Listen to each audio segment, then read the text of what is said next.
किया।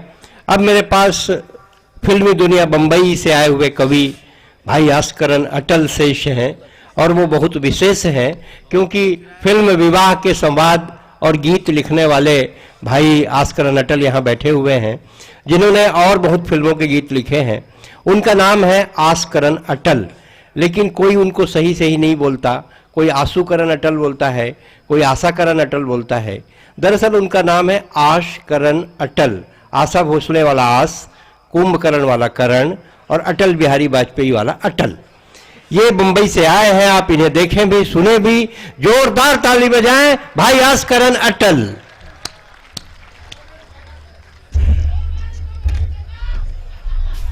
आप आ ही ना रहे, रुक ना, बैठ ना थे, कहाँ जावे? क्या बोला? वो बोला था कक्का तोर बारी कत का बेराही। मैं कि ये जाही तब मैं आऊं का है, बैठ।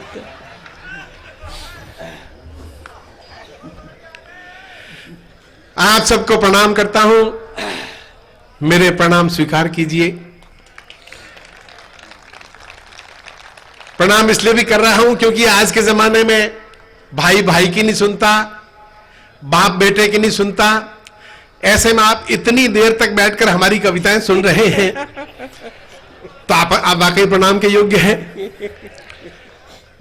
मैं आपका ज्यादा समय नहीं लूंगा, उतना ही समय लूंगा जितना समय मैं आपको दूंगा। अभी बार बार हमारे कवि मित्र आपसे तालियों के बारे में जिक्र कर रहे थे। होता क्या, दरअसल मंत्री महोदय, कवि सम्मेलन में हमें दो तरह के पारिश्रमिक मिलते हैं। एक वो पारिश्रमिक लिफाफे के रूप में मिलता है, उसमें कुछ रुपए होते हैं। दूसरा पारिश्रमिक आपकी तालियां, आपके ठहाकों के रूप में मिलता है।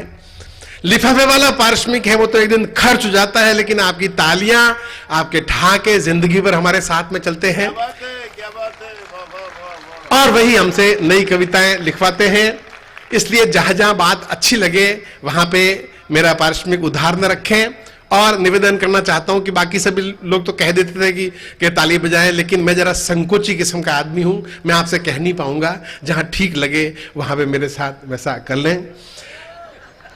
मैं नाम से 1/3 भूतपूर्व प्रधानमंत्री हूं, इसलिए आप मुझे अतिरिक्त सम्मान दे सकते हैं। वैसे हम दोनों में समानताएं भी बहुत हैं। उनके नाम में भी अटल जुड़ा हुआ है, मेरे नाम में भी अटल जुड़ा हुआ है। वे भी कविताएं लिखते हैं, मैं भी कविताएं लिखता हूं। वे भी कभी एवरेस्ट पे नहीं चढ़े, मैं भी कभी एवरेस्ट पे नहीं चढ़ा। बिल्कुल बराबरी का मामला है। वे जब जब भी बॉम्बे आते हैं तो मुझसे मिलने के लिए मेरे घर नहीं आते। मैं जब जब भी दिल्ली जाता हूं उनसे मिलने के लिए उनके घर नहीं जाता। बिल्कुल बराबरी का मामला है। आजकल वे भी प्रधानमंत्री नहीं है, मैं तो खैर कभी भी नहीं था। बिल्कुल बराबरी का मामला है, लेकिन दो बातों में बराबरी नहीं है। पहली बात तो ये कि मैं एक शादीशुदा इज्जतदार आदमी हूं, और दूसरी बात ये कि मेरे घुटने ठीक ठाक हैं। चरित्रों के माध्यम से हास्य लिखता हूं। चरित्रों के माध्यम से, जैसे टीवी आप भी देखते होंगे, टीवी मैं भी देखता हूं। टीवी पर जो विज्ञापन आते हैं उसका हमारे मन पर बहुत गहरा प्रभाव पड़ता है। अगर मैं 4-6 घंटे लगातार टीवी देख के उठूं तो मुझे बहुत देर तक यह लगता रहता है जैसे मेरे बालों में डैंड्रफ और दांतों में कीटाणु पड़े हुए हैं, कपड़ों पर मैल जमी हुई है, पसीना बदबू मार रहा है। इसलिए मुझे पेप्सी या कोको कोला पीना चाहिए। इतना गहरा प्रभाव। और विज्ञापन भी कैसे कैसे, पहले एक से एक बढ़िया सूट के विज्ञापन आते थे, आजकल हर तीसरा विज्ञापन चड्डी का आ रहा है। ये हमारे देश ने तरक्की की। अभी देश के जो गाने गा रहे थे और वो चड्डी का विज्ञापन आता था, आपने देखा होगा। उसमें बताया साहब कि वो चड्डी पहनने से लड़के में इतनी ताकत आ जाती है कि वो गुंडों को मार भगाता है। अब 30-40 रुपट्टी की चड्डी पहनने से ही कोई ताकतवर बन जाता, तो हमारे पुरखे बेवकूफ थे जो घी दूध खाते थे, या कि हमारे होम मिनिस्टर साहब बेवकूफ हैं जो पुलिस वालों की वर्दियों पे लाखों रुपए बर्बाद करते हैं। एक एक पुलिस वाले को एक एक चड्डी पहना के भेज देते गुंडों से लड़ने के लिए। कोई पुलिस वाला ज्यादा कमजोर हुआ तो उसको एक साथ में 2 चड्डियां पहना देते। और कल्पना कीजिए कि ऐसी कोई चड्डी होती तो आज ओलंपिक के सारे गोल्ड मेडल हमारे घरों में लटक रहे होते। लेकिन अपना माल बेचने के लिए कुछ भी फेंकते रहते हैं। मंत्री महोदय, ओलंपिक में मेरी टिप्पणी है, बात अच्छी लगे तो आशीर्वाद चाहूंगा कि ओलंपिक के जो गेम्स हैं वो 4 साल में एक ही बार होते हैं, और उसका सबसे बढ़िया फायदा हम भारतीयों को यह मिलता है कि हमें 4 साल में एक ही बार शर्मिंदा होना पड़ता है। मैं बिल्कुल खरी खरी सच्ची सच्ची बात कहूंगा, झूठ मैं नहीं कहूंगा, क्योंकि आपका प्रदेश जिस उम्र में जो एक जोश होता है उसमें अच्छा लगता, तारीफ अच्छी लगती है, लेकिन हम कहीं आगे जाकर ठोकर ना खाएं, इसलिए खरी खरी कहना भी एक कवि का कर्तव्य होता है। मैं खरी खरी बातें आपके सामने करूंगा, शुद्ध हास्य और व्यंग की। हास्य मैं इसलिए सुनाया करता हूं क्योंकि हास्य के लिए मेरे गुरु ओशो रजनीश ने बात कही है कि हास्य तो प्रार्थना है। जब तक आप हंस रहे होते हैं समझ लीजिए आप प्रभु की प्रार्थना कर रहे होते हैं। चलिए प्रार्थना शुरू करते हैं। सुरेंद्र दुबे आपके प्रदेश के हैं, बहुत हर जगह जाके सब जगह हंसाते हैं, खूब लोगों को आनंद देते हैं। मैं भी हास्य की बातें करता हूं। उम्र में मुझसे छोटे हैं, आज मेरे साथ कई फाउल खेले इन्होंने। पहले कहा कि मैं आपको इस नंबर पे पढ़वाऊंगा, फिर नहीं पढ़वाया। करते करते सीनियर की जगह तब खड़ा किया जब काफी लोग जा चुके थे, पर मैं इसको कुछ कह भी नहीं सकता क्योंकि उम्र में छोटा है, मेरा छोटा भाई है, और छोटे भाई को कभी नाराज नहीं करना चाहिए। जिसने भी अपने छोटे भाई को नाराज किया उसको बहुत लेने के देने पड़े। आपने इतिहास पढ़ा होगा, रावण ने अपने छोटे भाई विभीषण को नाराज किया था, रावण का क्या हाल हुआ था। बाली ने अपने छोटे भाई सुग्रीव को नाराज किया था, बाली का क्या हाल हुआ था। प्रमोद महाजन ने अपने छोटे भाई प्रवीण महाजन को नाराज किया था, प्रमोद महाजन का क्या हाल हुआ था। आज अगर मैं सुरेंद्र दुबे को नाराज करता तो आज मेरा भी वही हाल होता जो रावण का हुआ। क्या बड़े भैया। चरित्रों के माध्यम से हास्य पैदा करता हूं। हाँ भैया, स्वागत। मैंने यहां देखा कुछ महिलाएं भी बहुत काफी संख्या में अब तक बैठी हैं। इसका मतलब अखबारों में जो लिखा था वो सही था कि महिलाएं आजकल पुरुषों के कंधे से कंधा मिलाकर आगे बढ़ रही हैं। पता नहीं किन पुरुषों के कंधे से कंधा मिलाकर आगे बढ़ रही हैं। मेरे और सुरेंद्र दुबे के कंधे को तो सौभाग्य अभी तक मिला नहीं। जिनके कंधों को सौभाग्य मिला उनको बहुत बहुत बधाइयां। लेकिन एक बात बताना चाहता हूं, अगर छत्तीसगढ़ी में इसने बता नहीं दिया तो ये कि महिलाओं का दिल हम पुरुषों के मुकाबले में वाकई बहुत छोटा होता है, क्योंकि एक महिला के दिल में एक साथ में एक ही पुरुष रह सकता है, जबकि हम पुरुषों के दिल में 1 2 3 यही है दादा, यही रखा है। चरित्र के माध्यम से आपके सामने कुछ, सबसे पहला चरित्र एक बच्चे का चरित्र। बच्चों के मुझे बड़े अच्छे लगते हैं। बच्चों के जो सवाल होते हैं वो बहुत ही प्यारे होते हैं लेकिन उतने ही खतरनाक। एक बच्चे ने अपने बाप से पूछा कि पिताजी मैं घर में कैसे आया। तो बाप ने कहा बेटा ऐसा है कि मैं नदी किनारे घूमने के लिए गया था, वहां तो मुझे पड़े हुए मिल गए, मैं तुम्हें उठाकर घर ले आया। और उसने फिर पूछा आप कैसे आए। तो बाप ने कहा ऐसा है कि मेरे पिताजी तीर्थ करने के लिए गए थे, वहां मैं उनको पड़ा हुआ मिल गया, वो मुझे उठाकर घर ले आए। बच्चे ने फौरन जाकर अपनी डायरी में लिखा हमारे खानदान में किसी को बच्चे पैदा करने नहीं आते, कहीं से भी उठाकर ले आते हैं। और बच्चों की सबसे बड़ी पीड़ा होती है होमवर्क। ये तो एक चुटकुला था, कविता देखिएगा। अब होमवर्क की पीड़ा और टीवी युग का बच्चा, 4 पंक्तियां देखिए। बच्चे ने पूछा होमवर्क करते करते आदमी शादी क्यों करता है। बाप ने सवाल के वजन को तोला और फिर टालने के लिए बोला आदमी शर्ट में बटन नहीं टांग सकता ना, इसलिए शादी करता है। बच्चे ने फौरन दूसरा सवाल किया फिर दर्जी क्यों शादी करता है। टीवी युग का बच्चा, बच्चे ने फौरन दूसरा सवाल किया फिर दर्जी क्यों शादी करता है। आपके सारे बहाने बेकार हैं, मेरा होमवर्क करके दीजिए, इस होमवर्क के लिए आप जिम्मेदार हैं। आपने शादी की तो मैं आया तो स्कूल गया तो ये होमवर्क मिला। अब ये होमवर्क मैं क्यों करूं। शर्ट में बटन टांकने आपको नहीं आते थे, उसकी सजा मैं क्यों भुगतूं। बढ़िया बढ़िया विस्तार है। मैं जरा संकोची आदमी हूं, कह नहीं पाऊंगा आपको, ताली बजाने के लिए कह नहीं पाऊंगा, मैं संकोची आदमी हूं। क्या संकोच का जवाब नहीं दादा। एक चरित्र और 4-5 साल पहले सुरेंद्र दुबे ने मुझे बुलाया था, तो मैंने यहां सुनाया था। चूंकि आज मंत्री महोदय बैठे हैं और वो मैं कविता सुनाना चाहता हूं। ये कविता हर पार्टी के नेता ने मुझसे लिखवा के लिए, एक अजीब सी एक हास्यरस की कविता है। मैं अखबार पढ़ रहा था, अखबार में एक समाचार था कि बिहार में झामुमो का प्रभाव घटा। बिहार में झामुमो का प्रभाव घटा, तो मैंने समझा कि झामुमो नाम की कोई बीमारी होगी जिसका प्रभाव घट गया होगा। बाद में मालूम पड़ा कि झारखंड मुक्ति मोर्चा नाम की एक पार्टी है, उसका शॉर्ट नाम है झामुमो। हमारे देश में सैकड़ों पार्टियां हैं, हर पार्टी का एक छोटा छोटा नाम है। जैसे भारतीय जनता पार्टी को भाजपा, मार्क्सवादी कम्युनिस्ट पार्टी को माकपा, तेलुगु देशम पार्टी को तेदेपा।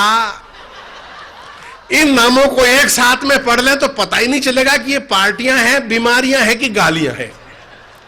बस ये कॉन्सेप्ट है। और बात अच्छी लगे तो निवेदन वही है कि मेरी तालियां मेरे का पारिश्रमिक उधार न रखें, एडवांस पेमेंट भी ना करें। सुनिएगा, एक शरीफ का पांव बदमाश के पांव पर पड़ गया। बदमाश गालियों की बौछार लेकर शरीफ पर चढ़ गया। शरीफ था गुमसुम जैसे हो बहरा, उसे गालियां देनी आती नहीं थी, बेचारा सोशल वर्कर जो ठहरा। अब बदमाश बी के बजाय ए ग्रेड की गालियां छोड़ने लगा और शरीफ से पारिवारिक रिश्ता जोड़ने लगा। तब शरीफ की जुबान पर कुछ राजनीतिक पार्टियों के संक्षिप्त यानी छोटे नाम आ गए, जो गुस्से में गालियों की तरह बोले तो गालियों की जगह काम आ गए। अबे तू भागपा, तू माकपा, तू भाजपा, तू सपा, तू जद, तू लोद, तू हलोद पुलोद, तू द्रमुक, तू अद्रमुक, तू तेदेपा, हावीपा, भारीपा, दमकीपा। ये सब पार्टियां हैं। हावीपा, भारीपा, दमकीपा, अपने आप को खाल में छिपा। अबे चुप, राजपा, सजपा, बसपा, पहले तमीज सी करा, साले रामो वामो झामुमो। क्या बात है भाई। साले रामो वामो झामुमो, इनका राका की नाजायज औलाद, नाम ही दिला दूंगा याद। जा फूट हवा खा संयुक्त मोर्चा। वहां खड़े दर्शकों ने खूब बजाई तालियां। वह पार्टियां की पार्टियां और गालियां की गालियां, पार्टियां की पार्टियां और गालियां की गालियां। एक चरित्र मैं आपके सामने और रख रहा हूं, और मेरा सबसे प्रिय चरित्र है वो, और पिछले 2 साल से मैं सुना रहा हूं। सब जगह प्यार मिला है और उम्मीद है यहां भी मुझे प्यार मिलेगा। आज योगेश जी के साथ में टीवी जो उनके इंटरव्यू मैंने उसका एक पार्ट सुनाया था, और वो चरित्र है मीडिया। मीडिया बहुत महान होता है मंत्री महोदय, और किसी को भी महान बना सकता है। जैसे दस्यु सुंदरी फूलन देवी, उसको सुंदरी बना दिया। वो कितनी सुंदर थी, आपने भी उसकी फोटो देखी होगी। उससे कहीं ज्यादा सुंदर तो मेरी काम वाली बाई लगती है। क्या टेस्ट है भाई, नियत तो देखो। अच्छा, मैं इसमें करेक्शन करता हूं, मेरे काम वाली बाई से सुरेंद्र दुबे की काम वाली बाई ज्यादा सुंदर है। अब प्रसंग था, ठीक है। और साहब, मीडिया एक एक समाचार के लिए कितनी भागदौड़ करता है और कैसे कैसे इंटरव्यू लेता है, और कहीं भी बैठे हुए आदमी का इंटरव्यू ले सकता है। 2 भाग में ये कविता है, एक एक पंक्ति का मजा लीजिए, आपको मजा आएगा, मैं आपको वादा करता हूं। और बिल्कुल बारीक से, बिल्कुल आपके आसपास का हास्य है, सुनिएगा। मीडिया भाग 1 शीर्षक है, एक समाचार का सवाल है बाबा, और पंक्ति देखेगा।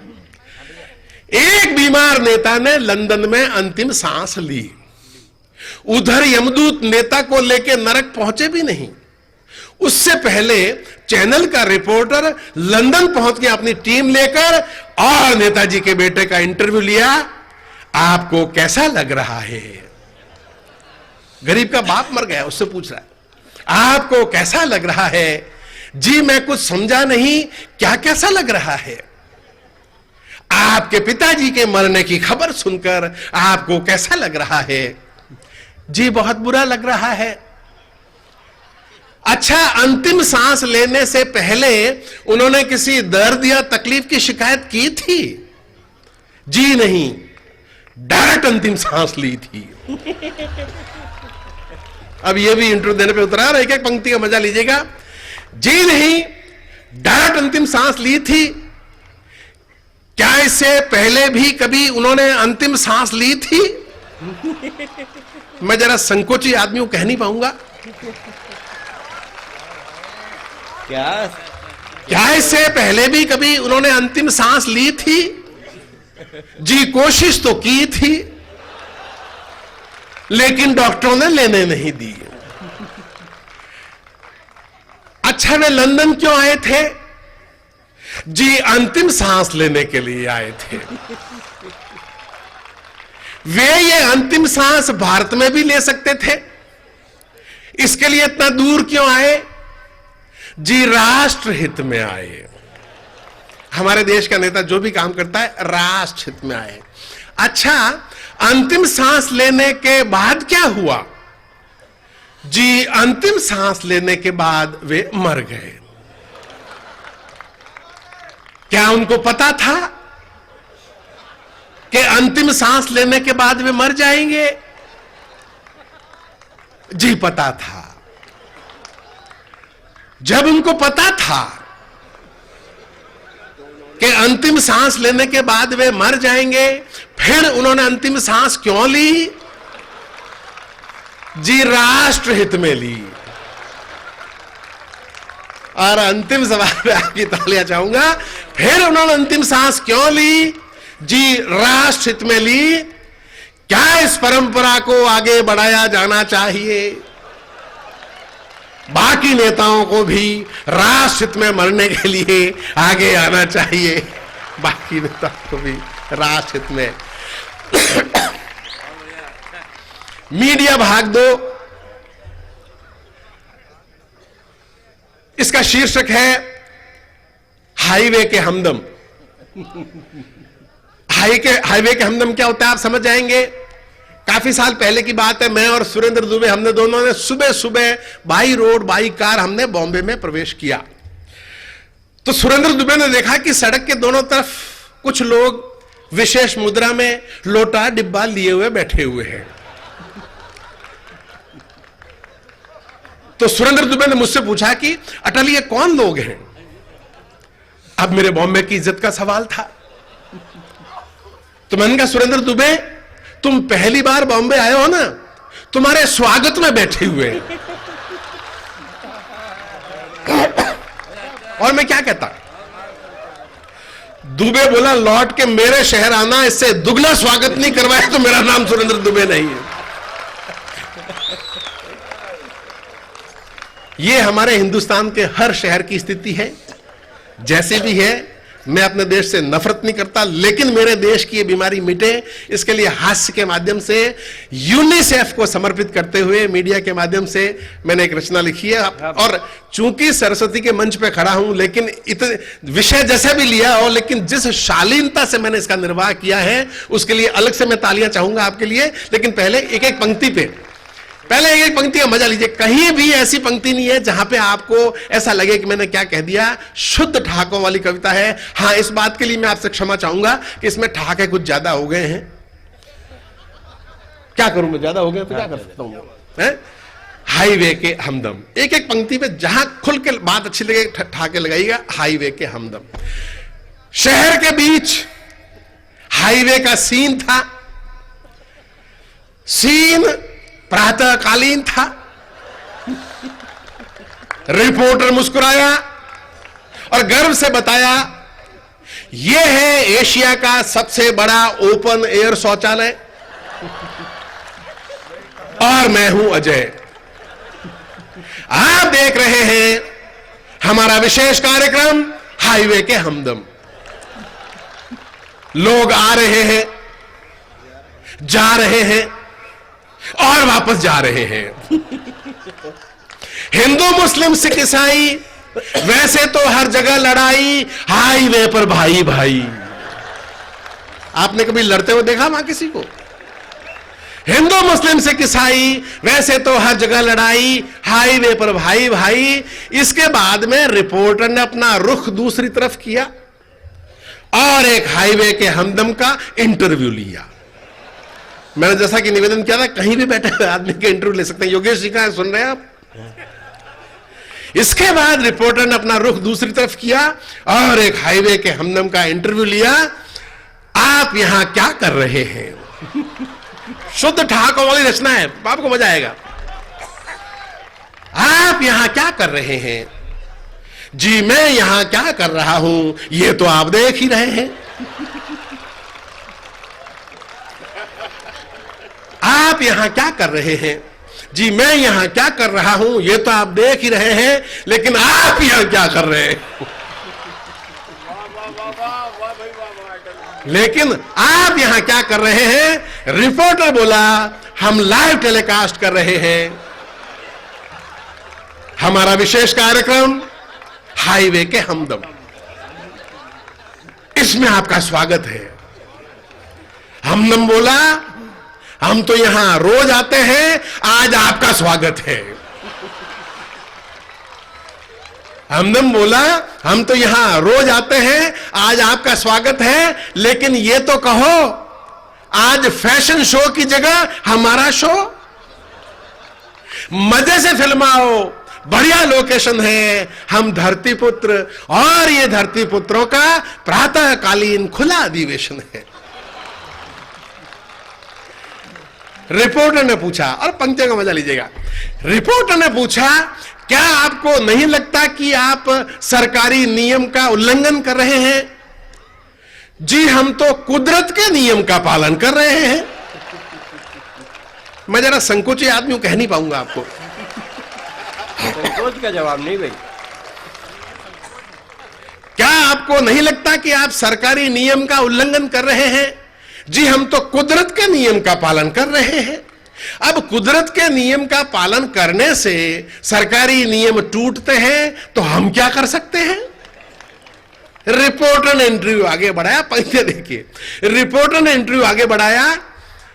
ये हाईवे कब से है? जी 10 साल से। यहां आपका अधिवेशन कब से चल रहा है? जी महाभारत काल से। बहुत पुरानी परंपरा हमारी। और पंक्तियां देखेगा, जी महाभारत काल से पहले यहां एक गांव था। एक दिन शहर आ पहुंचा टहलता हुआ और गांव का अपहरण कर लिया। हमने भी आधुनिकता के सामने समर्पण कर दिया। नतीजा सामने है, देख लिया। शहर ने हमारा और हमने शहर का हुलिया बिगाड़ के रख दिया। उस चरित्र की ईमानदारी देखिए, सिर्फ शहर को दोष नहीं दे रहा है। शहर ने हमारा और हमने शहर का हुलिया बिगाड़ के रख दिया। तभी न्यूज रीडर ने सवाल किया। न्यूज रीडर बीच में एक भोला भाला सवाल करता है, मंत्री महोदय, वो भोले वाले सवाल का मजा लीजिए, उस भोले वाले सवाल के भोले वाले जवाब का मजा लीजिए और बात अच्छी लगे बताइएगा। तभी न्यूज रीडर ने सवाल किया, अजय, खराब मौसम या बरसात के दिन बाधा पहुंचाते हैं, क्या तब भी ये लोग रोज आते हैं? बोला अजय, बरसात हो या प्रलय, रोज आना पड़ता है। आदमी खाए बिना रह सकता है, नहाए बिना रह सकता है, लेकिन आए बिना एक दिन से अधिक नहीं रह सकता। संजय, जैसे कोई बहुत बड़े रहस्य पर से पर्दा उठा रहा, लेकिन आए बिना एक दिन से अधिक नहीं रह सकता। संजय संजय बोला, इस जानकारी के लिए शुक्रिया अजय। अंतिम सवाल किया रिपोर्टर ने।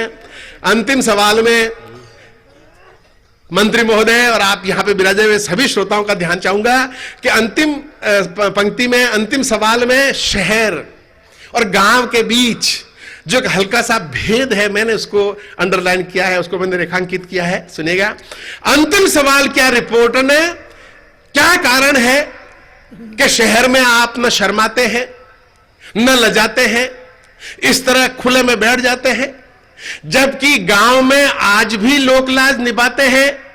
तो हमदम बोला गांव में एक दूसरे को जानते हैं, इसलिए करते हैं लाज। यहां जान पहचान ही नहीं तो काहे की लाज और किसका लिहाज।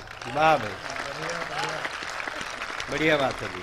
आदमी जिंदगी भर एक पहचान बनाने के लिए संघर्ष करता है और उस पहचान को बनाए रखने के लिए मेहनत करता है। यहां जान पहचान ही नहीं तो काहे की लाज और किसका लिहाज। पंक्तियां देखिए कि गांव में संस्कार था, शहर में रोजगार था। रोजगार के लिए गांव छूटा तो आंखों की शर्म रही जाती। वहां पगड़ी उतारने में आती थी शर्म, यहां कपड़े उतारने में नहीं आती। यहां कपड़े उतारने में नहीं आती। जल्दी महेंद्र,